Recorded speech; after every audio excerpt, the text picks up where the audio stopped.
मी तिथून माझ्या मित्रांना बोलवलं जलालपूरला जेवायला सप्त्याचं. मग तिथं मी सप्त्याला जेवायला गेलो. मग जेवण नंतर आम्ही बसला जरासं. मग तिथं आहे ना तिथले त्या लोकांचे भांडणं लागली की मग मी तिथं फक्त बघायला होतो लांब, म्हणजे साईडला होतो.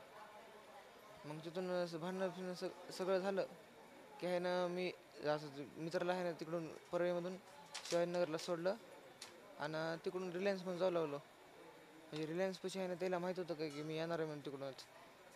मग तिथं आहे ना त्यानं 4-5 गाड्या घेऊन मला डायरेक्ट रस्ता रोखला, अडवलं आणि मारहाण करून गाडी बसवलं आणि तोंड दाबून वरी नेलं त्या वरी रत्नेश्वर डोंगराव.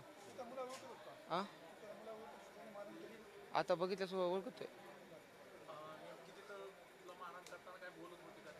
हां बोलत होते ह्याला सोडायचंच नाही, आता ह्याला मारून टाकायचं आणि ह्याचा संत देशमुख पार्टच करायचा, ह्याला सोडायचंच नाही आता.